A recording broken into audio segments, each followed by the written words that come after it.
আসসালামু আলাইকুম। আমি দলিল লেখক মোহাম্মদ রুকনউদ্দিন ও আমিন সার্বিয়া।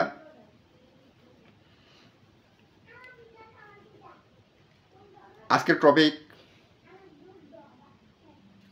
সাবকাবলা দলিল করতে কী কী কাগজপত্র লাগে ও সাবকাবলা দলিল করলে কিভাবে আপনি স্বয়ংসম্পূর্ণভাবে নিরাপদে থাকবেন। দেশ ও দেশের বাইরে যারা আমার এই ভিডিওটা দেখবেন সবাইকে জানাই ঈদ মোবারক। তাহলে আমি আমার টপিক এখান থেকে শুরু করছি। আপনি একটা জায়গা কিনলেন সিটি কর্পোরেশন এরিয়ার মধ্যে। এখন আপনি তো কাগজপত্র সম্পর্কে আপনার কোনো ধারণা নেই। তো এখন মনে করেন আপনার আশেপাশে অনেকেই আছে যারা মনে করেন জমি জমা নিয়ে অনেক গাটাগাটি করে, অনেক কিছু বোঝে জানে।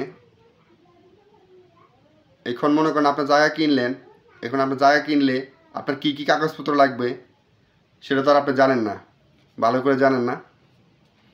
এখন আপনি জায়গা রেজিস্ট্রি যদি করেন, সর্বপ্রথমে আপনি আপনার কাগজগুলো যাচাই বাছাই করবেন এগুলো ঠিক আছে কি না। সম্পূর্ণ কাগজপত্র যাচাই বাছাই করতে হলে যা আসে, সর্বপ্রথমে আসে সিএস খতিয়ান। সিএস খতিয়ান ব্রিটিশ সরকার থেকে যে একটা খতিয়ান হয়েছে ওটার বলে সিএস খতিয়ান। তারপর পাকিস্তান সরকার আসছে, পাকিস্তান সরকারের আমলে হয়েছে আরএস খতিয়ান। সিএস আর আরএস খতিয়ানের দাগ নাম্বার কিন্তু একই, খতিয়ান নাম্বার ভিন্ন। তারপরে বাংলাদেশ সরকারের আমল হয়েছে বিএস খতিয়ান, সর্বশেষ খতিয়ান বিএস চূড়ান্ত খতিয়ান। তারপর আসছে ভায়া দলিল। খতিয়ানের পর যারা দলিল করব, এতে ধাপে ধাপে পিতার পরে পুত্র যারা আসে সেটাকে বলে ভায়া দলিল। তারপরে আসে নামজারি। বর্তমানে যে নামজারি খতিয়ান থেকে মনে করেন বন্টকনামা হওয়ার পরে পৈতৃক সম্পত্তি হলে, বায়ালি সম্পত্তি হলে তারা বন্টকনামা দলিল করে। বন্টকনামা দলিল করার পর নিজেদের নামে খারিজ করে, নামজারি করে। নামজারি করার পরে আর যারা খরিদ করে মালিক হয়, খরিদ করে মালিক হলে তাদের নামে ওই আগের যেই দাতা গ্রহীতা, আগের যে দাতা ওনার থেকে উনি খরিদ করলো ওইটার একটা বায়া দলিল থাকবে। এই বায়া দলিলের মধ্যে সব ডিটেলস থাকবে, যে কে কত সালে বিক্রি করলো, কে কত সালে কিনলো, কে কত সালে পাইলো, কে কত সালে কী করলো, সবগুলো এই ওটার মধ্যে লেখা থাকে। তারপর বায়া দলিল, তারপরে খারিজ, ডিসিআর, তারপরে লাগবে খালসনের দাখিলা, আরও লাগবে এখানে সিটি কর্পোরেশন এরিয়ার মধ্যে যদি হয়, আপনি যদি সিটি কর্পোরেশন এরিয়ার মধ্যে জায়গা কিনেন তাহলে এখানে লাগবে টিএন সার্টিফিকেট। টিএন সার্টিফিকেটের একটা ব্যাপার আছে, একটা যদি হয় আপনার 10 লক্ষ টাকার ওপরে যদি আপনি জায়গা কিনেন তাহলে এখানে রিটার্ন লাগবে। যদি নিচে যদি জায়গা কিনেন 10 লক্ষ টাকার নিচে যদি আপনার মূল্যটা হয় তাহলে এখানে আয়কর রিটার্ন লাগে না, টিএন সার্টিফিকেট হইলে চলে। তো এখানে আয়কর রিটার্ন, তারপরে আইডি কার্ডের ফটোকপি, উভয়ের মেন কপি তো লাগবেই, পরে রেজিস্ট্রি করার সময় রেজিস্ট্রারের সামনে নিয়ে এগুলো লাগবেন। আপনি মেন আইডি কার্ডটা দিবেন না কারোর কাছে, আপনার কাছেই রাখবেন।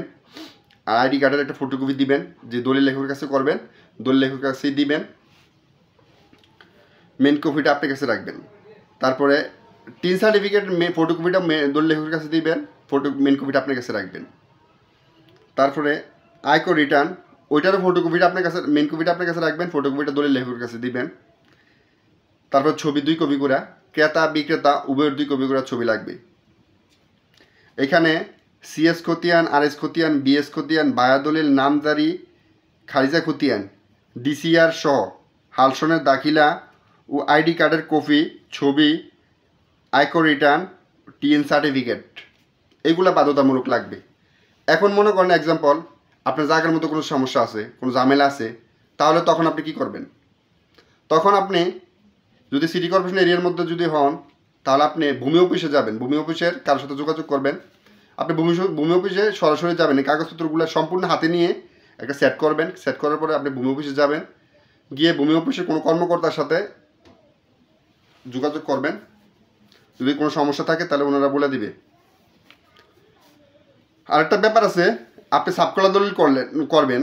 এখন মনে করেন আপনার আগে জায়গাটা কেউ বেচা কিনা করলো কি করলো না, আপনি তো আর সেটা জানেন না।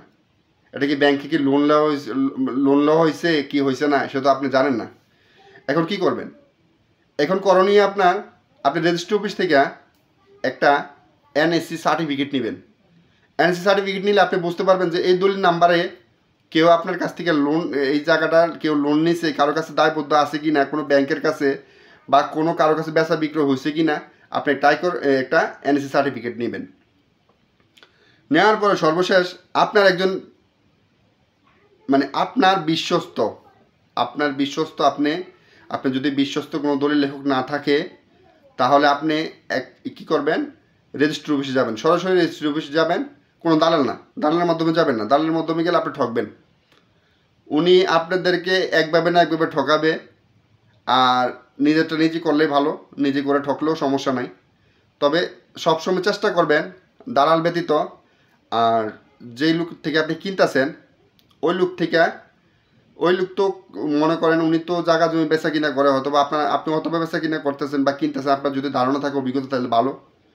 আর যদি আপনার যদি অভিজ্ঞতা না থাকে, আপনার নিজের ব্যক্তিগত যদি কোনো দলিল লেখক থাকে তাহলে ওই দলিল লেখকের শরণাপন্ন হবেন, গিয়ে ওনার কাছে কাগজপত্র নিয়ে হাজির হবেন। উনি আপনাদেরকে একটা দিক নির্দেশনা দিবে। আর রেজিস্ট্রি করার ক্ষেত্রে মানুষ এখন সবচেয়ে বেশি অ্যাভেলেবেল হইতেছে, অ্যাভেলেবেল না, সিটি কর্পোরেশন এরিয়ার মধ্যে কম হয়, ইউনিয়নের মধ্যে বেশি হয়। আমি দেখছি রেজিস্ট্রি করতে গেলে মানুষ বেশিরভাগ মৌজা রেটে দলিল করতে চায়।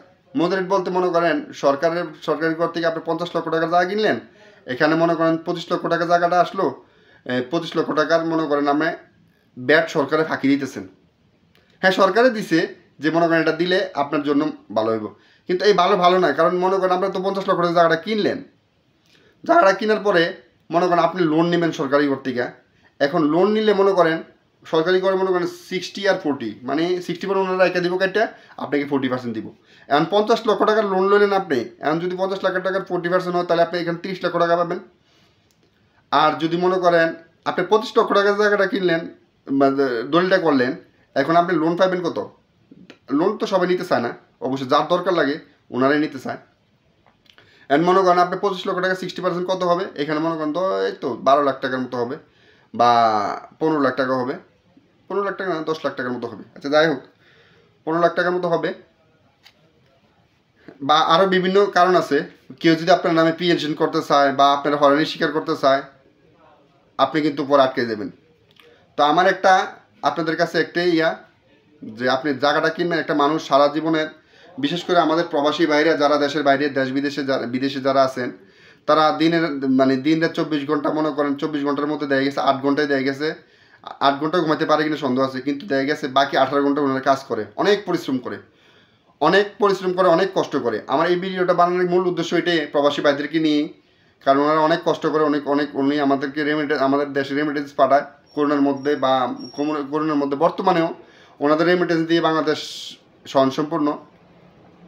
বিশেষ করে আমি প্রবাসী ভাইদের জন্য এই ভিডিওটা তৈরি করছি।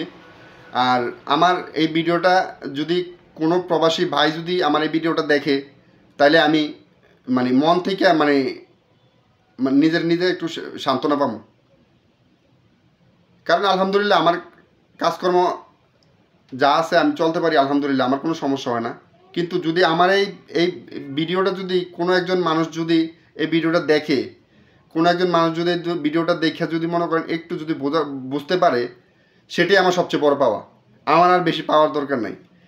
আর আপনারা যদি আমার এই ভিডিওটা যদি ভালো লাগে, আপনারা প্লিজ আমার এই ভিডিওটার মধ্যে একটা লাইক করবেন, একটা কমেন্ট করবেন, একটা সাবস্ক্রাইব করবেন।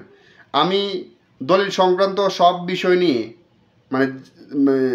হেবা দলিল, সাবকল্লা দলিল, তারপরে আপনার বায়না রেজিস্ট্রি দলিল, এওয়াজনামা দলিল, ওসিয়তনামা দলিল, বন্টকনামা দলিল, তারপরে জমি জমা সম্পর্কে সকল ভিডিও আমি এই চ্যানেলের মধ্যে আপডেট করব। যারা আমার ভিডিওটা দেখবেন বা দেখতেছেন, তাদেরকে আমার বিনীত রিকোয়েস্ট, আমার এই চ্যানেলটার মধ্যে একটা সাবস্ক্রাইব করবেন। আমার সব ভিডিও যদি আপনাদের কাছে পৌঁছায়। আর আমার সাথে যদি কোনো একান্তভাবে কোনো পরামর্শ করতে চান তাহলে আমার স্ক্রিনে নাম্বার আছে, আমার সাথে যোগাযোগ করতে পারেন। পরামর্শের জন্য যদি যোগাযোগ করতে চান করতে পারবেন, সমস্যা নাই। আমি আপনাদেরকে সম্পূর্ণ সুন্দরভাবে পরামর্শটা দিব। আর সর্বশেষ একটা কথা, রেজিস্ট্রি করার ক্ষেত্রে আপনি দলিল লেখককে আপনি নিজেই মনে করেন একটা দলিল লেখক আপনার কাজটা করবে, তাহলে উনি আপনার কাছ থেকে 20 টাকা 50 টাকা 100 টাকা যাই হোক 500 টাকা 1000 টাকা উনি আপনার কাছ থেকে পাবে। এখন পাওয়ার পরে উনি আপনার সাথে 2 নম্বরই করবে না, আপনার কাজটা স্বয়ংসম্পূর্ণ উনি আপনাকে কাজটা বুঝিয়ে দিবে। এখন বুঝিয়ে দেওয়ার পরে কাগজটা বুঝে দেওয়ার পরে ওনার মনেও কোনো ইয়া নাই, কিন্তু কষ্ট রইল না, আপনার মনে কোনো কষ্ট রইল না। কিন্তু আপনি যদি দালালের মাধ্যমে যান, মানে দালালের মাধ্যমে মিডিয়ার মাধ্যমে যদি যান, তাহলে মিডিয়া আপনার কাছ থেকেও খরচ নেবে, দাদার কাছ থেকেও খরচ নেবে, দলিল লেখক যিনি আছে ওনার কাছ থেকেও খরচ নেবে। তো আপনাদের কাছে একটাই রিকোয়েস্ট, দালালের মাধ্যমে যাবেন না, আপনার এলাকার বা পার্শ্ববর্তী এলাকার যেখানে আছে যদি না হয় আপনার বিশ্বস্ত কাউকে রেজিস্ট্রি অফিসে, আপনি যদি প্রবাসী হয়ে থাকেন রেজিস্ট্রি অফিসে আপনার বিশ্বস্ত কাউকে পাঠাইয়া একটা পরামর্শ নেওয়ার চেষ্টা করবেন। আমি আবারও বলছি, দালালের মাধ্যমে কোনো কাজই করবেন না। দালাল সবসময় দালালের তো কোনো বিশ্বাস নাই। আর কেউ আমার এই ভিডিওটা দেখে যদি কেউ মনে কোনো কষ্ট নিয়ে থাকেন তাহলে আন্তরিকভাবে দুঃখিত। আমার এই ভিডিওটা দেখে কেউ কোনো কষ্ট নেবেন না মনে।